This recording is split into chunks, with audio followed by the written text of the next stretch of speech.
오늘 본문에서 우리는 야곱의 세속화에 대해서 끊임없이 웨이크업 콜을 보내고 계시는 하나님을 만나게 될 겁니다.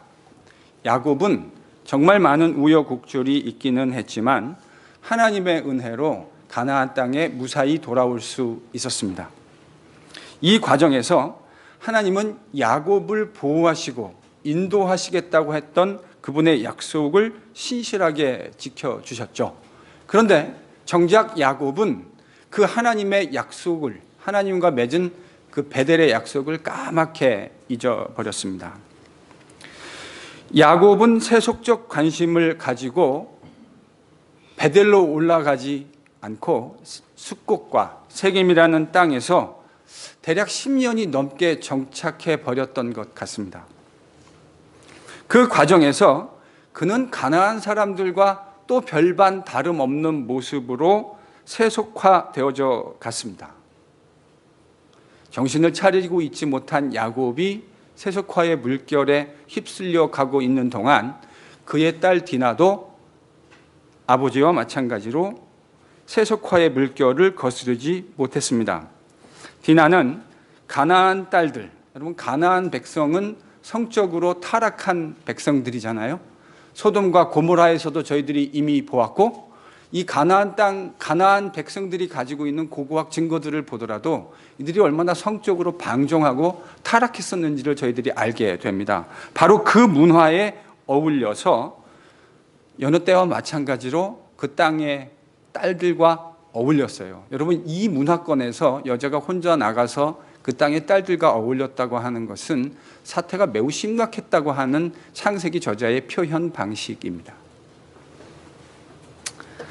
그렇게 어울리다가 어느 날 세겜 땅에서 세겜이란 이름을 가지고 있는 유력한 청년을 만나게 됩니다. 그리고 두 사람은 그것이 강제적인 관계였든 아니면 합의에 의한 관계였든 이스라엘에게는 허락되지 않는 불법적인 관계를 가지게 됩니다. 오늘 우리가 읽은 본문은 바로 그러한 불법적인 관계 후에 발생한 일련의 일들을 다루어주고 있습니다. 그런데 흥미로운 것은 바로 이 점이에요. 창세기 34장, 디나의 소위 이른바 이 불미스러운 사건이 발생하고 난 후에 여러분 누가 주도적인 역할을 감당하면서 이 일을 잘 해결해야 하겠습니까? 말할 것도 없이 이 가정의 가장인 야곱이 그 역할을 감당해야 됩니다. 근데 여러분이 34장을 읽어가시면 야곱이 발견되지 않아요. 야곱은 이 모든 일련의 과정 속에 사일런트한 사람으로 남아 있습니다. 좀 이상하지 않습니까? 말씀드린 대로 이쯤 되면 야곱이 가장으로서 역할을 감당해야 합니다. 야곱이 영적으로 올바로 서 있었다고 한다면 어떠한 반응을 우리는 야곱으로부터 기대할 수 있었을까요? 자식들을 모아놓고 영적 각성에 대한 이야기를 하는 야곱을 상상할 수 있지 않겠습니까? 내가 하나님 앞에서 약속을 잊어먹고 그릇되게 행했다. 이제 우리가 다 베델로 함께 올라가자. 여러분, 이게 영적으로 바로 서 있는 하나님 백성다운 가장이 보여주어야 할 당연한 모습입니다. 그런데 야곱은 이런 모습으로 창세기 34장에 등장하지 않습니다. 34장 이 디나의 사건은 저는 야곱의 인생에 있어서 일종의 하나님이 영적으로 잠자고 있는 야곱을 깨우시는 웨이크업 콜이라고 생각합니다.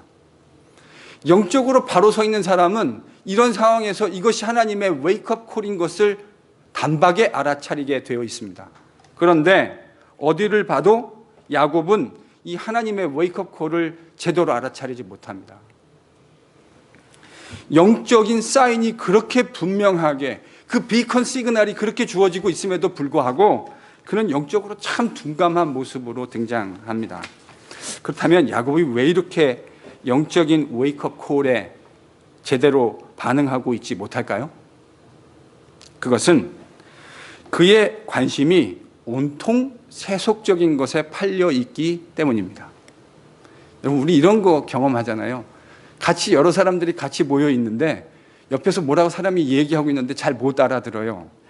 왜 못 알아듣죠? 딴데? 정신이 팔려 있으니까 바로 옆에서 이야기하고 있는데도 그 이야기를 못 알아들을 때가 많이 있습니다. 지금 야곱의 상황이 딱 그런 상황이에요. 하나님이 그렇게 분명하게 웨이크업 콜을 주고 계시는데 야곱은 알아듣지 못합니다. 왜요?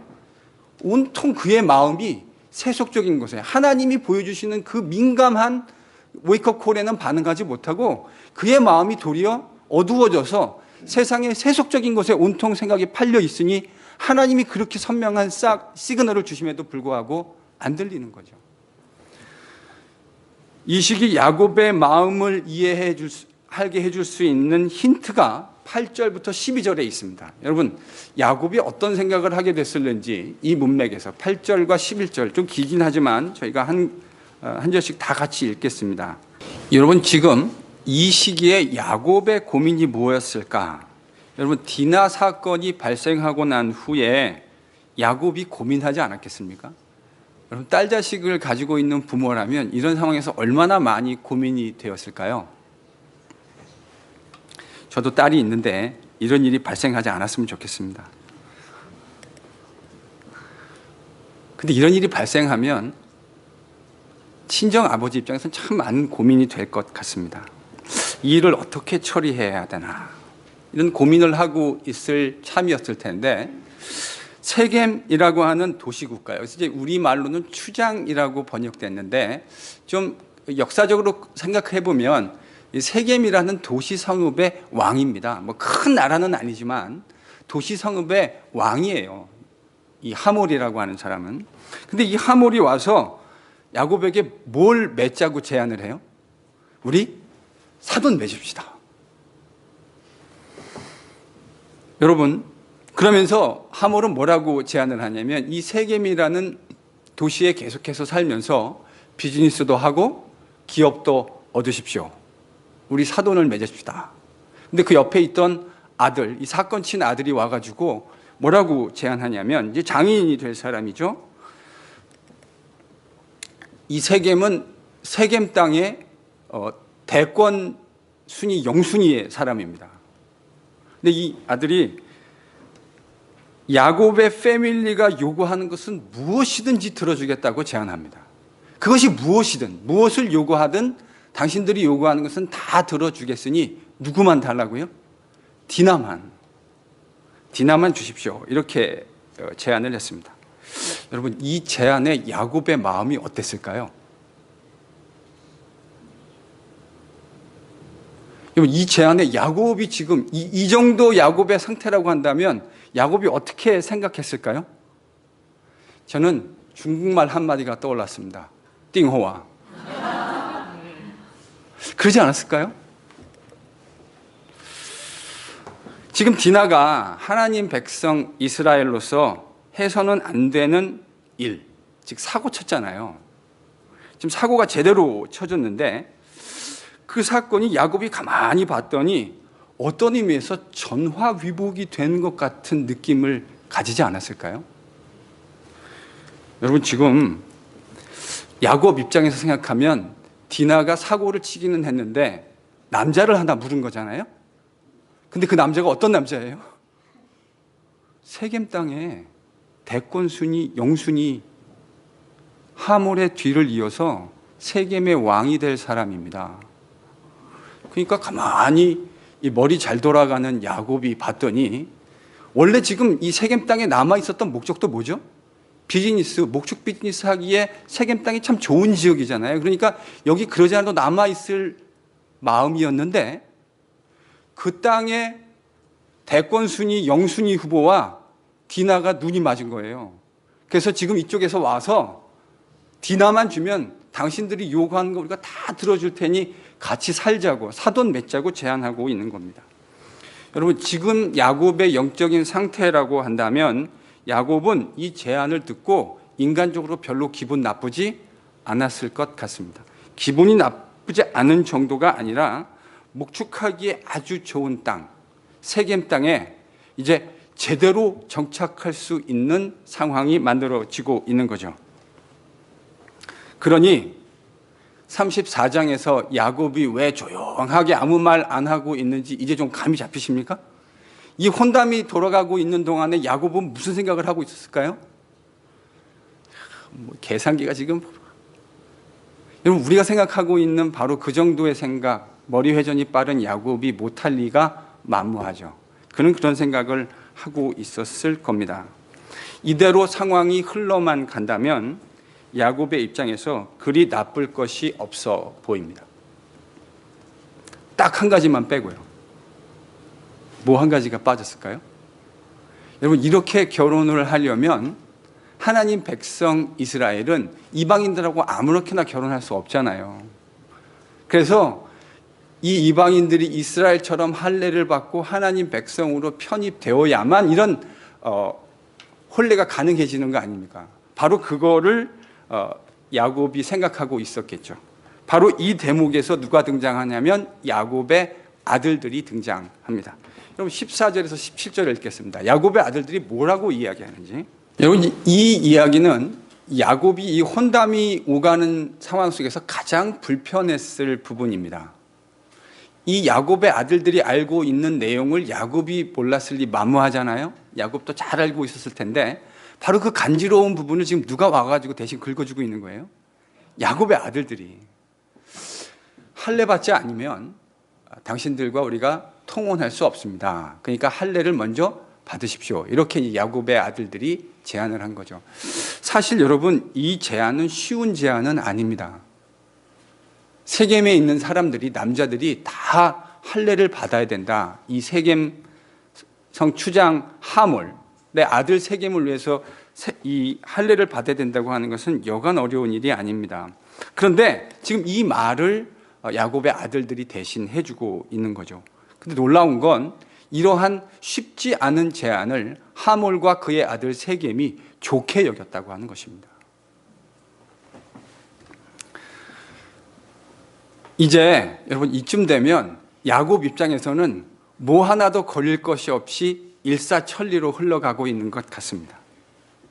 뭐 썩 아름다운 시작은 아니었지만 그래도 적당히 딸의 수치도 가리워질 수 있게 되어졌고 더욱이 자신은 세겜 땅의 차기 대권 후보 영순위 사위를 얻게 되는 상황이 되어진 거죠.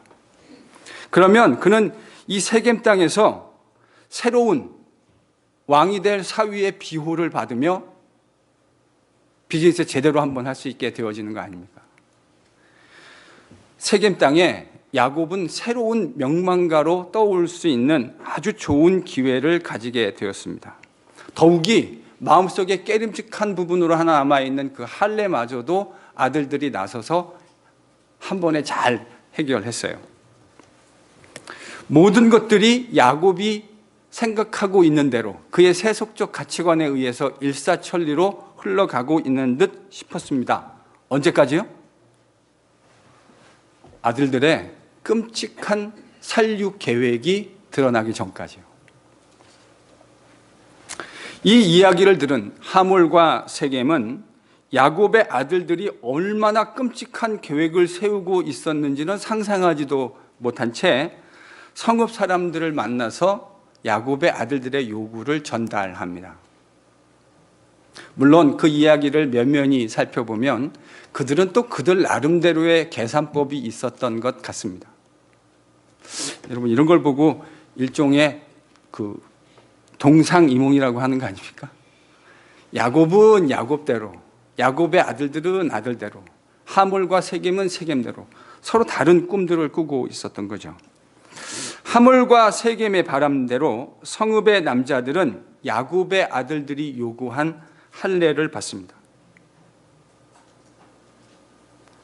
제가 마취과 전문의에게 좀 전에 실제로 확인했는데요. 마취가 인류 역사에 본격적으로 등장한 게 1800년대 후반이라고 합니다. 그러니 한 100여 년 된 거죠. 이 당시에 마취가 뭐 제대로 했겠습니까? 할례를 받고 3일째 끙끙 앓아 누워 있는 이 세겜 남자들에게 시므온과 레위가 밤에 습격을 가합니다. 그리고 그 모든 사람들 끙끙거리고 제대로 반응조차 할 수 없는 사람들을 처참하게 칼로 죽였습니다. 성경 창세기 34장은 야곱의 아들들이 한 행위를 적나라하게 우리에게 다 묘사해 주고 있습니다. 여러분, 이거는 정말 도에 넘어서는 정말 잔인하고 매우 사악한 행위였습니다. 그들은 단순히 동생에게 치욕을 안겼다고 하는 것에 대한 오라버니의 보복이라고 보기에는 너무 잔인한 방법으로 너무나 많은 사람들을 죽였습니다. 그리고는 그 정도가 그들의 진짜 속셈이 아니었다는 사실이 그 이후의 보도 안에서 너무 분명하게 부각되죠. 그들은 그 땅에 있는 모든 가축과 들판에 있는 곡식들, 그리고 심지어는 그 성읍에 들어가서 그들이 가지고 있는 모든 재물들을 약탈합니다. 이거는 사악한 인간들이 보여주는 아주 매우 일반적인, 전쟁이 일어났을 때 일반적으로 정형화된 방식 아닙니까? 그들이 가지고 있는 모든 것들을 다 약탈하고 부녀자들을 다 탈취하고. 저는 이 이야기를 읽고 있으면 도대체 누가 하나님 백성이고 누가 하나님 백성이 아닌지가 헷갈립니다. 도리어 가나안 사람들이 물론 아름답지는 않았지만 일처리하는 방식에서 적어도 야곱의 아들들보다 조금은 더 의로워 보여요. 그런데 아이러니컬하게도 이제 아들들의 이러한 행위를 통해서 야곱은 세겜 땅에 머물려고 했던 그의 모든 계획이 휴지 조각이 되어버렸습니다. 왜 그렇습니까? 이 잔혹한 살육에 대한 이야기가 가나안 족속들에게 들어가는 건 시간 문제 아니었겠어요?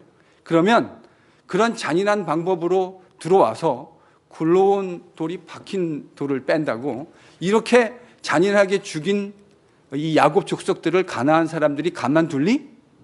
만무하죠. 더더군다나 가나안 족속이 지금 야곱의 패밀리보다는 훨씬 더 많은 숫자가 아니었겠습니까? 이제 야곱은 세겜 땅에 머물려고 했던 자신의 계획을 더 이상 관철시킬 수 없는 상황이 되어져 버렸습니다. 바로 그것을 30절에서 야곱이 이렇게 표현했죠. 30절 한번 읽어볼까요? 야곱이 뭐라고 표현하고 있는지. 여러분, 지금 야곱의 영적인 부분이 읽혀지는 대목입니다. 이렇게 얘기하죠. 너희가 내게 화를 비춰서 이 땅 거민들에게 악취가 나게 했다. 그들이 나보다 숫자가 더 많은데 나와 내 집이 이제 너희들 때문에 멸망하게 되었다. 야곱은 이렇게 야곱의 아들들에게 이야기합니다. 야곱의 영적인 수준이 그대로 드러나는 이야기 아니겠습니까? 그는 지금 제가 볼 때는 이거는 또 다른 의미의 웨이크업 콜인데 하나님이 야곱에게 선명하게 보여주시는 또 다른 웨이크업 콜. 뭐에 대한 웨이크업 콜이죠? 이제 영적인 잠에서 깨어나서 베델로 올라가라. 네가 나에게 했던 그 약속 신실하게 이행하라고 하나님이 요구하시는 아주 선명한 웨이크업 콜이 틀림없음에도 불구하고 야곱은 지금 이걸 못 알아듣고 있잖아요. 못 알아듣는 정도가 아니라 자기가 세겜 땅에 더 이상 거주할 수 없게 되어진 것이 야곱의 아들들의 책임이라고 지금 그 불만을 자식들에게 토로하고 있는 모습입니다. 야곱의 영적인 무지가 여지없이 드러나는 대목이라 아니할 수 없습니다. 저는 이 설교를 준비하는 일주일 내내 야곱의 가정이 영적으로 얼마나 심각하게 무너져 있는가를 묵상할 수 있었습니다. 야곱의 가정이 정말 심각하게 영적으로 무너져 있어요. 그들의 예배가 무너졌고요. 그들의 가치관이 이미 다 무너져 있고, 그러니까 여러분, 가족 안에서 가정이라고 하는 것은 누가 뭐래도 늘 사랑이, 누가 뭐라고 바깥에서 말을 하더라도 내 편이 되어주고 사랑을 느낄 수 있는 곳이어야 하는 것 아닙니까? 여러분, 야곱의 가정을 한번 보세요. 딸이 이런 기가 막힌 일을 겪고 있는데 아빠라고 하는 사람은 아무런 역할도 하고 있지 않습니다. 오빠라고 하는 사람들은 동생이 당한 그 수치를 가지고 보복의 기회로 삼고 오히려 자신들이 가지고 있는 그 탐욕을 채울 수 있는 기회로 악용하고 있는 것을 보지 않습니까? 하나님을 온전히 예배하는 예배자의 모습도 무너져 있고 세속화된 가치관이 그대로 하나님 백성 안에 흐르고 있는 모습을 발견하게 되어지고 가정 안에서 발견되어야 할 그 아름다운 사랑의 모습도 도무지 발견할 수 없는 모습. 이게 지금 야곱의 가정의 현실입니다. 저는 이걸 묵상하면서 NEGPC의 담임 목사로서 우리의 세속화된 모습을 생각하지 않을 수 없었습니다. 하나님은 이 야곱의 이야기를 함께 묵상하고 있는 우리 사랑하는 성도들에게 어떤 메시지를 듣기를 기대하실까? 우리가 이 이야기를 들을 때, 같이 읽어나갈 때 하나님은 우리가 무슨 생각을 하기를 기대하실까? 야곱처럼, 그의 가족처럼 이 전혀 세속화의 물결에서 자유로울 수 없는 우리에게도 하나님이 동일한 웨이크업 콜을 주고 계시는 것이 아닌가 생각했습니다. 그러면서 우리가 함께 이 세속화되기 쉬운 환경, 여러분 미국이라고 하는 곳이 참 살기 좋은 곳이기는 하지만 여기만큼 세속화되기 쉬운 곳도 저는 없다는 생각을 동시에 합니다. 세상 어디 가도 미국처럼, 저도 뭐 아주 많은 곳을 다녀보진 않았지만 세상 어디 가도 미국처럼 참 살기 좋은 땅이 잘 없는 것 같아요. 근데 여러분, 이 풍요의 땅은 동시에 우리 같은 신앙인들에게 정말로 세속화될 수 있는 매우 무서운 땅이라고 하는 사실을 저희들이 동시에 기억할 필요가 있습니다. 그래서 이 야곱의 패밀리를 보면서, 그리고 그의 가정의 세속화되는 모습을 보면서 세 가지 주제를 여러분하고 같이 좀 생각해 보고자 하는 마음을 가졌습니다. 첫 번째, 야곱의 세속화라 그랬을 때 가장 먼저 떠오르는 부분은 무엇보다 야곱의 가정에 참된 예배가 무너졌다는 사실입니다. 우리가 35장에서 보게 되겠지만 야곱의 가정은 우상 숭배자의 가정이었습니다. 정말 많은 우상을 섬겼던 것을 보게 됩니다. 하나님을 잘 섬기는 예배자의 가정이어야 마땅한데 야곱의 가정은 그렇지 못했어요. 그래서 그들에게 하나님의 예배자로 잘 세워주지 못했기 때문에 발생할 수 있는 온갖 종류의 문제들이 다 발생하는 것을 봅니다. 그래서 저는 이 본문을 묵상하면서 우리가 가장 잘 세워나가고 고민해야 할 가장 중요한 영적인 부분이 예배라는 생각을 하게 됐습니다. 물론 제가 지금 여기서 예배라 그랬을 때 이 예배는 교회에서 드리는 예배가 예배의 전부라는 말이 아닙니다. 그런데 교회에서 드리는 예배마저도 제대로 드릴 수 없는 사람에게 삶 속에서 드려지는 훨씬 더 치열한 영적인 예배를 기대하는 것은 무리라는 생각을 떨칠 길이 없습니다. 우리 예배는 예배당에서만 드리는 것이 예배는 아니지만 예배당에서 드려지는 예배 속에서도 하나님을 참되게 예배할 수 없는 사람이라고 한다면 그것보다 훨씬 치열하고 훨씬 더 도전적인 환경인 삶 속에서 드려지는 여러분의 가정과 여러분의 일터 속에서 드려지는 예배를 어떻게 신실하게 드려질 수 있을 것이라 기대할 수 있겠습니까?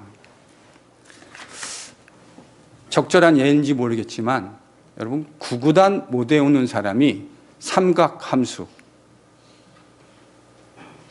미적분, 도형의 방정식 이런 거 잘할 수 있을까요? 구구단도 못 외우는 사람이, 영어 그래머에 대한 기초적인 지식도 없는 사람이 훌륭한 영어 작문을 해낼 수 있는 가능성이 있을까요?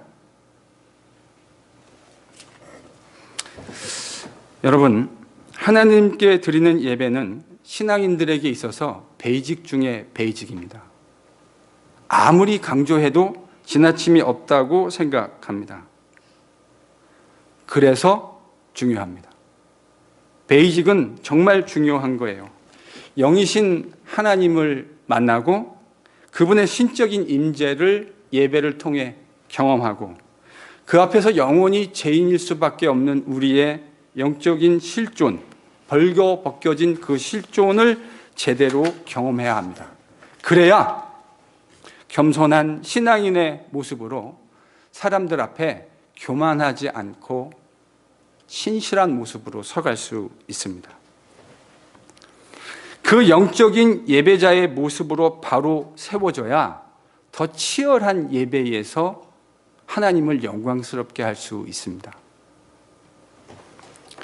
영적인 예배자로 바로 세워져야 가정에서 아내로, 남편으로, 때로는 아이들 앞에서, 또 기회가 되면 요즘 저희 교회에 친정 부모님들 또 시부모님들도 많이 오시는데, 그런 시부모님들과 친정 부모들과 함께 삶으로 드리는 예배에서 신실하게 예배자로 설 수 있는 거예요.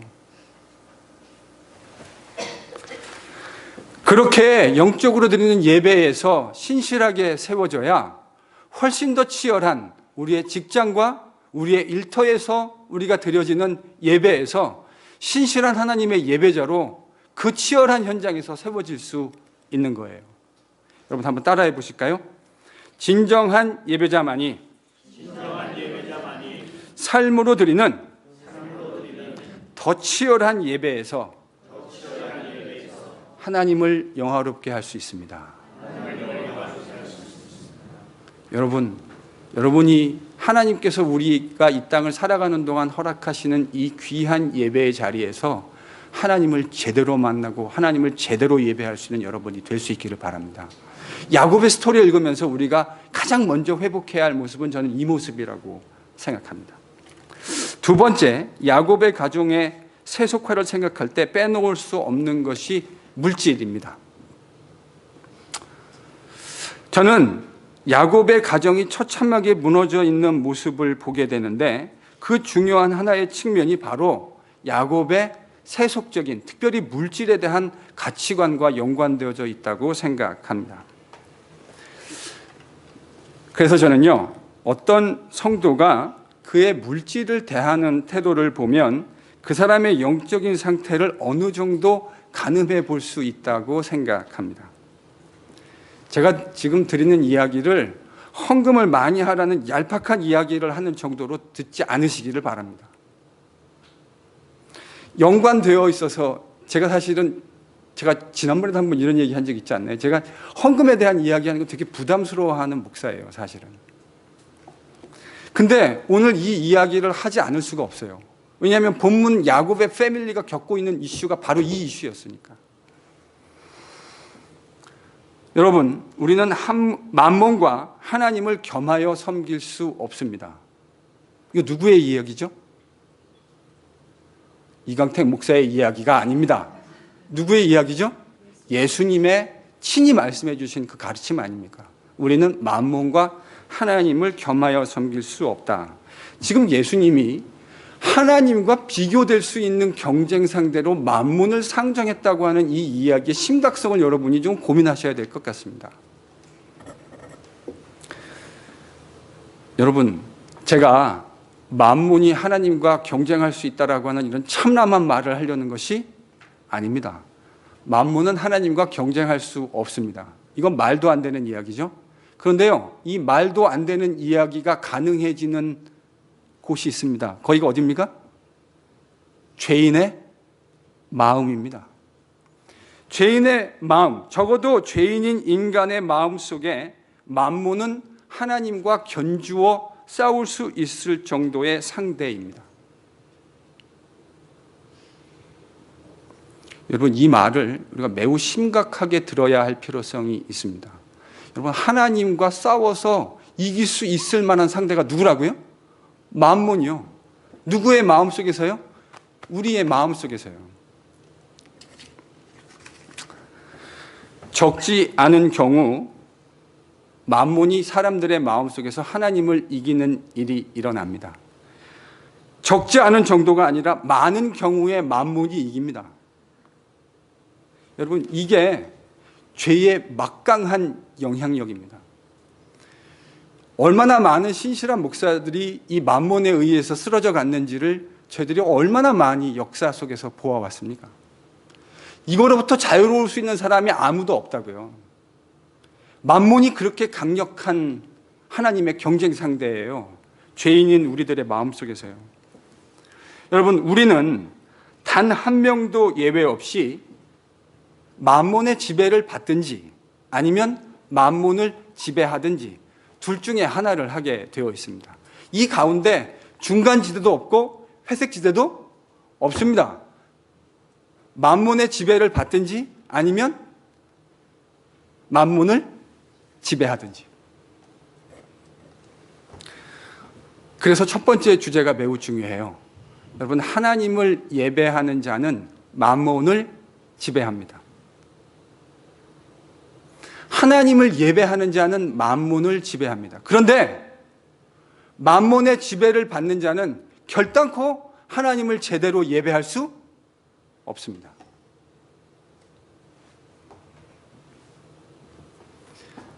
저는 그래서 참된 예배자로 세워지는 것이 참 중요하다고 생각합니다.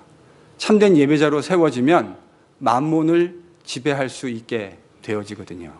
우리의 힘으로 지배하는 것이 아니라 하나님을 예배하는 예배자로 서 있기 때문에 만몬을 통제할 수 있는 은혜를 얻게 되어지는 것입니다.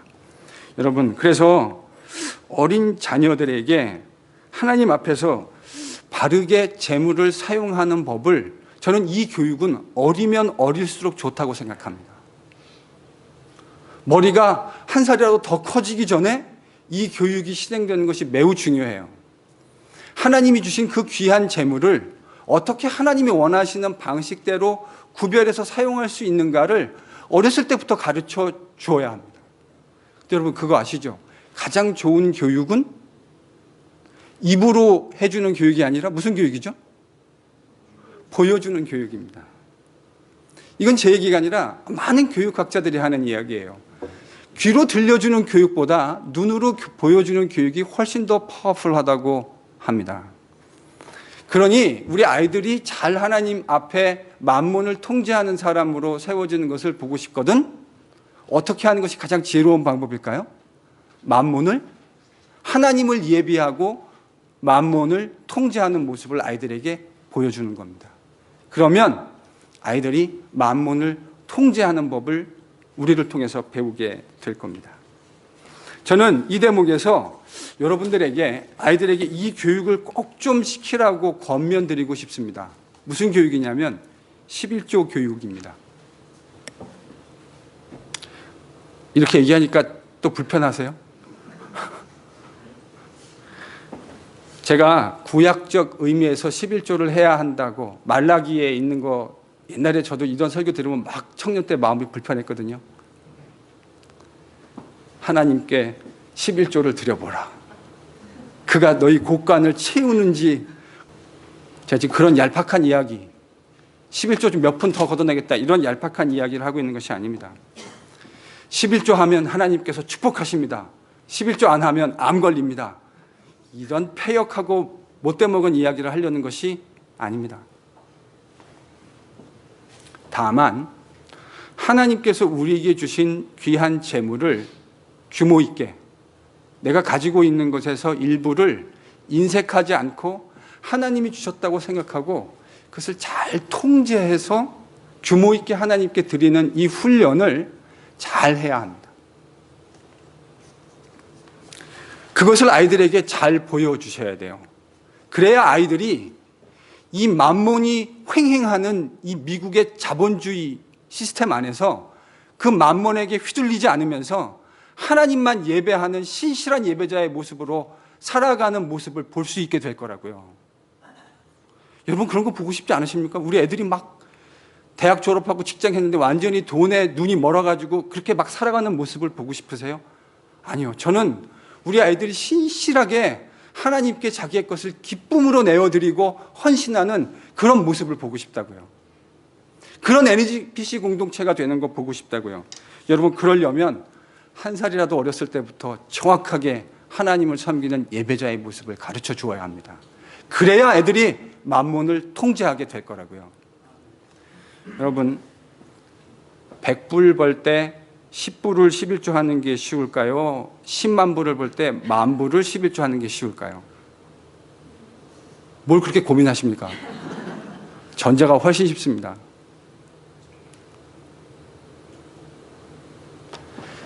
작은 것에서 훈련되지 않은 사람은 절대 더 큰 것에서 훈련될 수 없습니다. 여러분, 그 아이가 100불에서 11조도 10불 할 수 없는 아이라고 한다면 그 아이는 100만 불을 가지게 됐을 때 여러분 10만 불 책을 쓴다고 한번 생각해 보세요. 그 살 떨려가지고 쓰겠습니까? 이걸 할 수 있는 가능성은 제가 볼 때 0%예요. 신실하게 처음부터 차곡차곡 영적인 훈련이 쌓여져야 만몬 앞에 지배당하지 않고 만몬을 통제할 수 있는 사람이 되어집니다. 얼마나 많은 목회자들이 이 만몬 앞에 쓰러지는 모습 우리가 얼마나 많이 보았습니까? 얼마나 귀로 많이 들었습니까? 어느 한 사람도 이것에 자유로울 수 있는 사람이 없어요. 그래서 바른 신실한 예배자로 세워지고 재물을 통제하는 훈련을 어렸을 때부터 해줘야 된다고 생각합니다. 한번 따라해 보실까요? 하나님을 섬기는 사람은, 하나님을 예배하는 사람은 만몬을 지배합니다. 꼭 잊어먹지 않으실 수 있기를 바랍니다. 하나님 예배하는 사람은 만몬을 통제합니다. 이제 마지막으로 생각해야 할 주제는 사랑입니다. 원래 야곱의 패밀리 안에서 이 사랑은 가족 간의 사랑이었는데 저는 예수님 안에서 새로운 가족 공동체가 된 교회 안에서의 형제 사랑을 여러분하고 좀 이야기해 보려고 합니다. 저는 이 주제가 우리 NGPC 공동체의 현 컨텍스트 안에서 우리가 함께 생각해야 할 매우 중요한 주제라고 생각합니다. 주님은 우리가 서로를 사랑하고 기꺼이 용서하기를 기대하실 겁니다. 여기서요, 용서에는 매우 중요한 퀄리티가 요구된다는 사실을 기억하실 필요가 있습니다. 우리 주님이 요구하신 용서는 어떤 용서입니까? 한번 따라해 보실까요? 주님께서 우리 모두를 조건 없이 용서하셨듯이 여러분, 그렇게 해가지고는요 잘 안 돼요. 뭐에 강조점을 둬야 될까요? 조건 없이. 여기에다가 액센트를 두셔서 제가 한번 읽으면 다시 따라 읽으십시오. 조건 없이 용서하셨듯이 우리도 형제들을 조건 없이 용서해야 합니다. 여러분, 저는 기독교가 용서의 종교라고 해도 과언이 아니라고 생각합니다.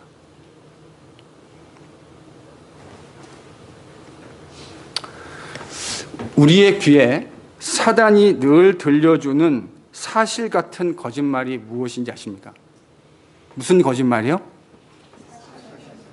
여러분, 새빨간 거짓말을 하면 우리가 안 속아요. 근데 사실 같은 거짓말을 하기 때문에 늘 속는 거예요. 그 사실 같은 거짓말은 이겁니다. 아무개 집사는 형편없는 죄인이고 나는 좀 괜찮은 고상한 죄인이라는 생각입니다. 이게 사탄이 우리 귀에 들려주는 가장 사실 같은 거짓말입니다. 아무개 집사는 형편없는 죄인이고 나는 좀 고상하고 괜찮은 죄인이고. 그래서 왜 아무개 집사를 생각할 때마다 막 화가 나고 그러죠? 그 사람이 나에게 했던 말들과 행위들이 생각나기 때문 아닙니까? 근데 여러분, 정직하게 한번 생각해 보세요. 왜 우리가 그 사람을 형편없는 죄인이고 나는 고상한 죄인이라고 생각하냐면 그 사람이 나에게 해줬던 모든 이야기와 행위는 생생하게 늘상 기억이 나는데 내가 그 사람에게 역으로 주었던 많은 상처들과 말들과 행위는 잘 생각나지 않기 때문입니다. 우리 인간의 인생사에 여러분 one side 100% 제로 이런 것들이 몇 개나 되겠습니까? 특별히 우리 인간관계 속에 일어나는 많은 일들은 누가 뭐래도 그분과 내가 가지고 있는 연약함 때문에, 둘이가 다 가지고 있는 연약함 때문에 발생하는 겁니다. 그래서요, 이제부터 이런 운동을 좀 우리가 했으면 좋겠어요. 다른 사람이 한 행동은 생각날 때마다 의도적으로 기억하지 않기. 그리고 내가 역으로 그 사람에게 한 잘못된 행위나 말들을 도리어 역으로 생각하기. 이렇게 되면 저는 매우 아름다운 공동체가 될 수 있을 것이라 생각합니다. 우리가 늘상 상처받는 이유는 내가 한 것보다 상대방이 한 것이 훨씬 크게 느껴지기 때문입니다. 그런데 정직하게 곰곰이 돌아보면 그가 나에게 한 것보다 나도 만만치 않게 그에게 해줬다는 사실을 우리는 너무나 많이 망각하고 잊어버리고 삽니다. 그래서 바로 이러한 이유 때문에 우리는 다 형편없는 죄인들입니다. 그러니 피차 긍휼히 여겨야 합니다. 나도 형편없는 죄인이고 내가 형편없다고 생각하는 그분도 정말 형편없는 죄인이고 피차가 긍휼히 여길 수 있으면 좋겠습니다. 조건 없이 용서하고 사랑해야 마땅합니다. 왜요? 하나님이 먼저 아무런 조건 없이 우리를 용서하고 사랑해 주셨기 때문입니다. 예수 그리스도께서 우리에게 보여주신 그의 참 모범이 바로 조건 없이 제자들을 용서해 주셨던 모습 아닙니까? 저는 요한복음을 정말 많이 사랑하는 목사이거든요. 제가 요한복음 중에 제일 좋아하는 요한복음의 장이 혹시 몇 장인지 추측하실 수 있으시겠습니까? 요한복음 21장입니다. 요한복음 21장을 왜 사랑하느냐? 자격 없는, 면목 없는 베드로를 찾아오셔서 조건 없는 용서가 무엇인지 예수님은 그의 삶으로 보여주셨기 때문입니다. 저는 그 본문을 읽을 때마다 제 인생에도 저도 용서하기 쉽지 않은 사람들이 왜 없겠습니까? 인생을 이만큼 살았는데 왜 그 일이 없겠어요? 근데 그런 일들이 떠오를 때마다 저는 요한복음 21장을 묵상합니다. 아무런 조건을 달지 않고 제자들을 베드로를 찾아오셔서 그 제자를 용서하시고 회복해 주시는 예수님의 모습을 묵상합니다. 이것이 우리가 본받아야 할 그리스도인의 마땅한 모습입니다. 이것을 너무나 잘 아는 사도 요한은 그의 서신에서 서로 사랑하라. 너희가 서로 사랑하면 이로써 모든 사람들이 너희가 예수의 제자인 줄 알리라고 얘기해 주었습니다.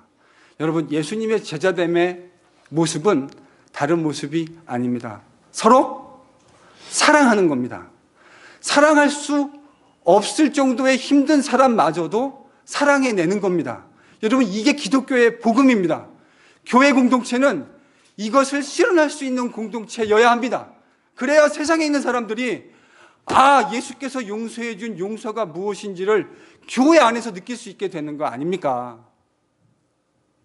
그러니 우리는 늘상 이 예수님의 말씀을 기억하며 실천해야 합니다. 저는 용서가 한 번 하는 것이 아니라고 생각합니다. 용서는 내 마음속에 그 모든 일들이 생각날 적마다 용서하는 것이라고 생각합니다. 그러다가 어느 순간에 주님께서 나를 힘들게 했던 사람의 행위보다 내가 그를 더 힘들게 했던 모습들이 떠오르게 하실 겁니다. 여러분, 그때야 비로소 우리 공동체는 정말 예수의 제자 공동체로 아름다운 소리를 내는 공동체가 될 수 있을 겁니다. 예수의 제자는 누가 뭐래도 예수의 모범을 따르는 사람입니다. 예수의 제자라 하며 예수의 모범을 따르지 않는 사람은 예수의 제자가 아닙니다. 그러니 우리 모두 주님께서 우리를 조건 없이 용서하셨다면 제자인 우리도 마땅히 조건 없이 용서해야 하는 것이 마땅합니다. 우리 함께 이 길을 걸어갈 수 있었으면 참 좋겠습니다. 하나님이 그런 은혜를 우리에게 베풀어 주시기를 간절히 기도하게 됩니다. 야곱의 가정의 세속화된 모습 속에 예배가 사라지고 세속적이고 물질적인 가치관, 그 안에 가족 간의 사랑이라고 하는 것은 찾아볼 수 없는 이런 퍽퍽한 모습을 저희들이 묵상하며 우리 교회 안에, NGPC 안에 참다운 예배와 만몬을 통제하는 모습과 교회 공동체 그리스도 예수의 피로 가까워진 형제들이 조건 없이 사랑하고 용서하고 긍휼을 베푸는 그 귀한 은혜가 우리의 모든 예 것이 될 수 있기를 예수님의 이름으로 축원합니다.